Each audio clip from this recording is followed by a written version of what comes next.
Hello traders, तो चलिए शुरू करते हैं आज का हमारा मार्केट एनालिसिस वीडियो। देखते हैं 4 सितंबर यहाँ पे Nifty as well as bank Nifty में हम कहाँ पे ट्रेड कर सकते हैं और उसके पीछे उसका लॉजिक क्या होगा। वीडियो शुरू करने से पहले डिस्कस करेंगे कल हमने आपके साथ यहाँ पे क्या प्लानिंग की थी और मार्केट ने यहाँ पे किस तरह रिएक्ट किया है। देखिए, हमने देखा था कि मार्केट सॉर्ट ऑफ एक रेंज में ही ट्रेड कर रहा है। टॉप से यहाँ पे सेलर्स है, बॉटम से यहाँ पे बायर्स है, तो कहीं ना कहीं किसी ना किसी के यहाँ पे स्टॉप लॉस हिट होगा और उस डायरेक्शन में मार्केट यहाँ पे मोमेंटम कर सकता है। मार्केट मॉर्निंग में खुलने के बाद एक अच्छा खासा सेलिंग दिखाया, तो डेफिनेटली चांस था कि मार्केट इस बायर्स का स्टॉप लॉस हंट करे और उसके बाद में भी मार्केट ब्रेकडाउन करे, ब्रेकआउट करे या फिर साइडवेज जाके क्लोज करे, वो पता नहीं था। लेकिन एटलीस्ट मॉर्निंग मार्केट नीचे आ सकता है, उस बेसिस पे हमने यहाँ पे पुट में मॉर्निंग में ट्राई किया।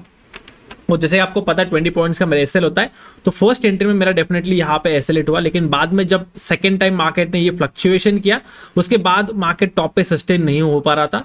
तो मैंने आपके साथ टेलीग्राम के ऊपर भी फ्री ऑफ कॉस्ट यहाँ पे अपडेट कर दिया था कि प्रोबेबिलिटी बहुत ज़्यादा है कि बैंक निफ्टी फिर से आके आपका डे का लो टेस्ट कर सकता है, तो उसके बेसिस पे प्लानिंग की जा सकती है। बट दो इशू रहेंगे, ऑप्शंस ज़्यादा मूव नहीं कर रहे, लेकिन अगर मूव करते भी है तो स्पाइक आ जाता है, मार्केट इमीडिएटली रिवर्स करता है, तो उसको बस आपको ध्यान में रखना है।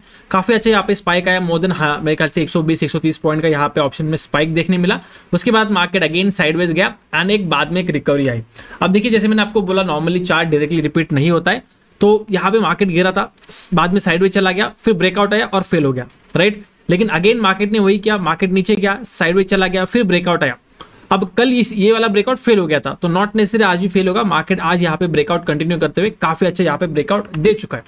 अब यहाँ पे बस स्टोरी का यही इंपॉर्टेंट पॉइंट हमें देखना है कि क्या ये ट्रेंड, ये जो मोमेंटम, ये इसी तरह कंटिन्यू रहेगा या नहीं रहेगा। ऐसा मैं क्यों कह रहा हूँ, पहले वो हम देखेंगे। चलो let's go to 50 minutes time frame. देखिए, लास्ट कुछ दिनों से मार्केट किस तरह का आपको बिहेव कर रहा है, आपको वो देखना है, ठीक है। रफली फ्रॉम आप बोल देख सकते हो कि 22 अगस्त मार्केट यहाँ पे खुलता है, यहीं पे क्लोज होता है, फिर 23 के दिन यहीं पे खुलेगा, यहीं पे close, again same thing, again same thing, again same thing. Almost हर एक दिन मार्केट, अब ये देखिए ऊपर खुला था बट ट्रेडिंग सारा इसी जोन में हुआ है, और आज भी सॉर्ट ऑफ मार्केट यही क्लोज करने वाला था, बस लास्ट में मोमेंटम आ गया। तो लास्ट मेरे ख्याल से रफली आप 1 2 3 4 5 6 7 8 9 10 से 11 ट्रेडिंग सेशंस मार्केट जहां पे खुलता है अप्रोक्सीमेटली वहीं पे आके क्लोज करता है, तो बेसिकली साइडवेज ट्रेंड करता है। आज हमें कुछ थोड़ा सा मोमेंटम देखने मिला है, मतलब रफली आप बोलो 300 पॉइंट्स का मोमेंटम बैंक निफ्टी ने किया, जो कि उसने नॉर्मली करना चाहिए। आज एक ब्रेकआउट की तौर पे यहाँ पे हमें देखने मिला है, राइट। तो हमारे लिए इंपॉर्टेंट यही है कि ये मोमेंटम कंटिन्यू होगा तभी इसमें ट्रेड करने में कोई बेनिफिट होगा, वरना वापस मार्केट हमें कल फिर से साइडवेज देखने मिलेगा, तो ऑप्शन बायर्स के लिए ये डिफिकल्ट होगा। तो हमें देखना क्या है, सिंपल दो चीजें हो सकती है। मार्केट फ्लैट खुलेगा, कंटिन्यू कर सकता है, 51,900 से लेके 52,000 तक जा सकता है।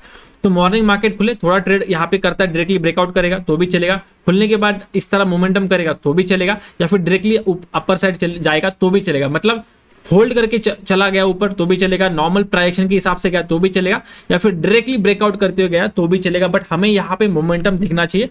अगर यहाँ पे मोमेंटम नहीं दिखता है तो again market volatile to sideways हो जाएगा, जिसमें ऑप्शन बायर का प्रॉफिट करने में जो चांसेस है, प्रोबेबिलिटी है, वो काफी कम हो जाएगी। सेकंड सिनेरियो ये हो सकता है कि मार्केट चलो फ्लैट खुला या फिर गैप डाउन खुला, यहाँ पे सपोर्ट लेते हुए फिर से ब्रेकआउट करे, जो कि एक बाय ऑन डिप्स का यहाँ पे सिचुएशन हो सकता है। लेकिन उसके लिए मार्केट को क्या करना पड़ेगा, उसके लिए मार्केट को रफली 51,600 से लेके 550 या फिर 500 ये वाले जोन में कुछ बेस क्रिएट करना होगा, और फिर यहाँ से एक ब्रेकआउट दे सकता है। क्योंकि ट्रेंड अगर हम देखते हैं मार्केट में, अगर ट्रेंड पॉजिटिव एस्टैब्लिश हो चुका है, तो ये था एक रेंज, इसका ब्रेकआउट किया, मार्केट ने थोड़ा सा होल्ड किया, अब वापस से ब्रेकआउट किया है। तो एवरी टाइम मार्केट इसी तरह साइडवेज जाके ब्रेकआउट करेगा, तो ये सेम सिनेरियो तो रिपीट नहीं करेगा। अब मार्केट के लिए एक ही चॉइस है, इधर इसको कंटिन्यू करे या फिर हल्का से रिट्रेसमेंट डायरेक्टली ब्रेकआउट करे, फिर से रेंज में नहीं जाना चाहिए। अगर रेंज में जाता है तो मार्केट यही स्टोरी रिपीट कर रहा है, मतलब साइडवेज जा रहा है, जो कि ऑप्शन बायर के लिए अच्छा नहीं होगा। तो उस केस में हम ये नहीं सोच सकते कि मार्केट साइडवेज जा रहा है फिर से ब्रेकआउट देगा, ये काफी रॉन्ग थिंकिंग यहाँ पे रहेगी। तो मोमेंटम मॉर्निंग में ही मार्केट ने यहाँ पे दिखाना चाहिए। अगर नहीं दिखाता है तो सिंपल आप मार्केट से दूर रहिए, या फिर जो लोग प्राइस एक्शन को ठीक से नहीं जानते हैं उनके लिए यहाँ पे एक सिंपल मैं आपको ट्रिक बोलता हूँ, शॉर्टकट बोलता हूँ, आपको वेट करना है, मार्केट मिनिमम 250 पॉइंट्स मूव करने देना है। अब ये आपके लिए थोड़ा डिफिकल्ट हो सकता है, आप ये सोचोगे कि ऑलरेडी मोमेंटम हो चुका है, अब मैं यहाँ पे क्यों ट्रेड लूं। लेकिन देखिए, मार्केट को अगर साइडवेज जाना है तो ये 100-150 पॉइंट के रेंज में खेलेगा।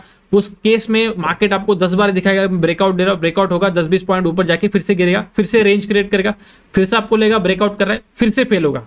तो ये सिनेरियो अगर आपको चाहिए कि नहीं इस ये वाले ट्रैप सिनेरियो में ना फंसू, तो let the market create the momentum. Market को पहले 200-250 पॉइंट मूव होने दीजिए, उसके बाद मार्केट थोड़ा भी होल्ड करेगा, फिर से ब्रेकआउट आएगा, तो वो डेफिनेटली वहां पे चलने की चांसेस ज्यादा होंगे, मतलब प्रोबेबिलिटी ऑफ विनिंग आपकी ज्यादा रहेगी। तो सिंपल यही फॉलो करना है आपको। प्राइस नहीं समझता है, मार्केट कहा जाएगा नहीं समझता है, मार्केट को मूव होने दीजिए, उसके बाद थोड़ा रिट्रेस करेगा, गिरेगा तो यहाँ पे अच्छा खासा फॉल मिलेगा, या फिर अपर साइड मूव करता है, थोड़ा रिट्रेस करेगा, फिर से ब्रेकआउट करेगा, तो भी आपको यहाँ पे मोमेंटम मिल सकता है। लेकिन उसके लिए आपको 200 से 250 पॉइंट मार्केट को पहले आपको मूव होने देना पड़ेगा, उसके पहले ट्रेड बनाओगे तो डेफिनेटली ट्रैप हो सकते हो। अब आप बात है कि अगर लेट से मार्केट गिरता है तो क्या कर सकते हैं। देखिए फॉल होगा तो ये वाले पॉइंट के नीचे अब हम सेलिंग के हिसाब से मार्केट को देखेंगे फिलहाल के हिसाब से, क्योंकि इसी पॉइंट से फिर से बायर्स आए हैं, कल भी आए थे। तो अगर इनका स्टॉप लॉस इसके नीचे है तो कल मार्केट को बड़ा गैप डाउन खुल के इसके नीचे जाना पड़ेगा, या फिर गिरने के बाद थोड़ा होल्ड करके यहाँ पे सेकंड फॉल में मतलब 51,300 के नीचे ही हमें यहाँ पे सेलिंग के लिए फिलहाल तो मार्केट को देखना है। ठीक है, आप थोड़ा सा बात करते हैं निफ्टी के बारे में। देखिए बैंक निफ्टी ने काफी अच्छा मोमेंटम जरूर दिखा है, लेकिन निफ्टी यहाँ पे अभी भी थोड़ा सा होल्ड कर रहा है। अब यहाँ पे दो चीजें हो सकती है, इधर मार्केट ये साइडवेज जोन में चल रहा है, उसके बाद ब्रेकआउट आएगा, मार्केट कहीं ना कहीं मोमेंटम कर देगा, या फिर सेकंड सिनेरियो जो यहाँ पे थोड़ा बनते हुए दिख रहा है कि मार्केट इस वाले ट्रायंगल फॉर्मेशन में फिलहाल तो चल रहा है, जिसके हिसाब से मार्केट अभी भी यहाँ पे ट्रेड कर सकता है, उसके बाद ब्रेकआउट आने के चांसेस यहाँ पे ज्यादा रहेंगे।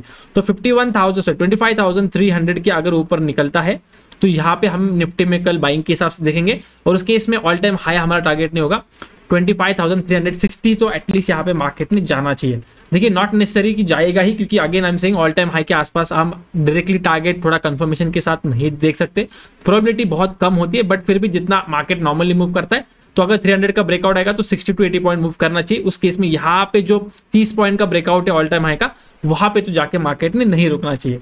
तो 360 तो मिनिमम जाना चाहिए, 380 चला गया, 400 चला गया, ऑल इज गुड, लेकिन मिनिमम जैसे मैंने बोला 360 तक तो जाना चाहिए। उस केस में हम ये जो ऑल टाइम हाई का टारगेट है इसको रखना में कोई फायदा नहीं होगा, क्योंकि यहाँ तक कि अगर आप टारगेट रखोगे तो रिस्क टू रिवॉर्ड आपका अच्छा नहीं बैठेगा। सेकंड, अगर लेट्स से निफ्टी सेलिंग में भी आता है, क्योंकि ये वाला पैटर्न जो है एक फ्लैट एंगल है, फ्लैट एंगल में ब्रेकआउट ब्रेकडाउन दोनों पॉसिबल है। अगर इस तरह से कुछ एंगल बनाता था जो कि एक अपसाइड एंगल है, यहाँ पे मार्केट आपको दिख रहा है ऊपर चल रहा है, तो उस केस में ब्रेकडाउन आने के चांसेस ज्यादा होते हैं, राइट। इसको हम राइजिंग वेज कहते हैं, आप गूगल पे सर्च कर सकते हो। इसी का अपोजिट होता है जब मार्केट इस तरह से कुछ बनाता है, तो उस केस में ब्रेकआउट आने के चांसेस ज्यादा होते हैं, इसको हम फॉलिंग वेज कहते हैं। बट ये वाला अगर आप देखते हो सॉर्ट ऑफ एक ट्राइंगल है जो कि कंप्लीटली फ्लैट है, हॉरिजॉन्टल है, तो इस केस में अगर मार्केट को ब्रेकआउट करना है, दोनों तरफ की पॉसिबिलिटी 50-50% होती है, ठीक है। लेकिन ट्रेंड पॉजिटिव है तो हम ये मान के चलेंगे कि अपर साइड ब्रेकआउट आने के चांसेस ज्यादा है, और मार्केट जब तक नीचे नहीं आता है तब तक हमें सेलिंग में गया है, नेगेटिव बन चुका है, ये हमें एज्यूम नहीं करना है और टॉप पे सेल करने का ट्राई नहीं करना, क्योंकि मार्केट ट्रैप कर सकता है। तो 25,240 के नीचे आएगा तो डेफिनेटली हम बोलेंगे मार्केट सेलिंग में आ चुका है। उस केस में ये वाला ट्रेंड लाइन ब्रेकडाउन हो जाएगा, ये वाला रेंज ब्रेकडाउन हो जाएगा, तो दोनों कंडीशन सेटिस्फाई हो जाएंगे। उसके बाद सेलिंग के लिए मार्केट को देख सकते हैं। लेकिन अगर मार्केट ऊपर चल रहा है तो डेफिनेटली आपको ये नहीं सोचना है कि चलो टॉप पे आया, ऑल टाइम हाई के आसपास है, मैं सेल कर लेता हूँ, बहुत अच्छा रिस्क टू रिवॉर्ड मिलेगा। डेफिनेटली गिरेगा तो मिलेगा, लेकिन प्रोबेबिलिटी कम है गिरेगा। मार्केट सभी लोग यही सोच रहे गिरेगा, तो मार्केट उनके स्टॉप लॉस लेते हुए ऊपर जा सकता है। तो सिंपल ट्रेंड जब तक पॉजिटिव है ट्रेंड के साथ चलना चाहिए। तो 300 के ऊपर निकलेगा, 360 मिनिमम यहाँ पे टारगेट हम रख सकते हैं। इसके बीच में एक नो ट्रेडिंग जोन के हिसाब से होगा, यहाँ पे ट्रेड करने में कोई मतलब नहीं रहेगा। एंड अगेन जो चीज हमने बैंक निफ्टी में डिस्कस की कि मोमेंटम दिखना चाहिए, सेम चीज यहाँ पे आपको निफ्टी में भी दिखने मिलनी चाहिए। थोड़ा बहुत क्यों ना हो, अगर बैंक निफ्टी ज्यादा मूव कर रहा है, लेट्स से 100 पॉइंट मूव कर रहा है या फिर 100% मूव कर रहा है 100% की स्पीड से, तो एटलीस्ट 20 या 30% से निफ्टी तो मूव करना चाहिए। ऐसा नहीं कि निफ्टी मूव भी नहीं कर रहा, तो वो भी हमारे लिए काफी डिफिकल्ट या फिर गलत चीज होगी, क्योंकि उस केस में बैंक निफ्टी का जो मूव है वो हमारे लिए एक फेक मूव हो सकता है। उसके बाद मार्केट डायरेक्टली रिवर्सल करके फिर से गिर सकता है। तो ये सिंपल चीजें हैं। अगर इतना कुछ समझ नहीं आ रहा, सिंपल ब्रेकआउट्स ब्रेकडाउन्स के ऊपर फोकस कीजिए, जो लेवल हमने आज डिस्कस की है, ठीक है। I hope you understood the point. काफी इजी रहेगा, और साथ ही साथ कुछ अगर अच्छा अपडेट चाहिए रिगार्डिंग मार्केट कुछ दिखता है मुझे, तो डेफिनेटली मैं टेलीग्राम के ऊपर अपडेट करता हूँ, जिसका लिंक आपको डिस्क्रिप्शन बॉक्स में मिल जाएगा, आप वहां से ज्वाइन कर सकते हो, ठीक है। कुछ डाउट्स क्वेरीज होंगे तो कमेंट सेक्शन में पूछना मत भूलिए। आज के लिए बस इतना ही, मिलते हैं नेक्स्ट वीडियो में। Till then good bye.